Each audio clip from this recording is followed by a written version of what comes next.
বাংলাদেশের 12 কোটি তাওহীদি জনতার রেভিনিউ নিয়ে, বাংলাদেশের জনগণের কষ্টার্জিত পয়সা নিয়ে ভাস্কর্যের নামে রাস্তার মোড়ে মোড়ে মূর্তি করার অধিকার কাউকে দেওয়া হয় নাই।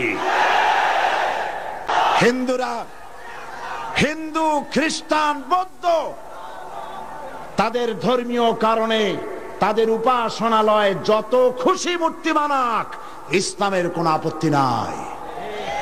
সুবহানাল্লাহ বলবেন না?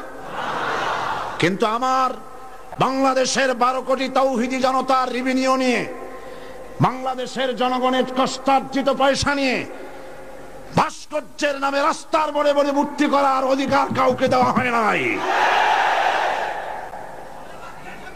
এই মূর্তি রাসূল ভেঙেছেন, আর মুসলমান দেশে মূর্তি তৈরি হচ্ছে, আর লক্ষ লক্ষ মুসলমান চুপ করে বসে আছে। এই ঈমানের কোনো দাম নাই।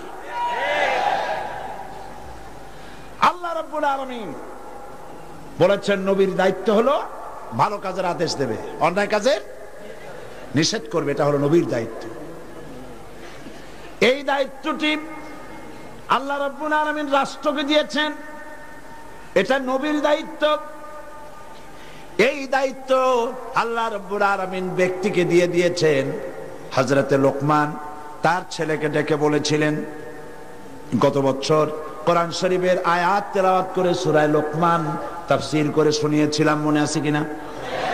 হযরতে লোকমান তার ছেলেকে ডেকে বলেছেন, ইয়া বুনাইয়া আকিমিস সালাত ওয়া আমুর বিল মারুফি ওয়ানহা আনিল মুনকার ওয়াসবির আলা মা আসাবাক ইন্না যালিকা মিন আজমিল উমুর। হে প্রিয় বৎস, নামাজ প্রতিষ্ঠা করো, ভালো কাজের আদেশ দাও, অন্যায় কাজের নিষেধ করো। এই ভালো কাজের আদেশ দিতে গেলেই বিপদ হবে।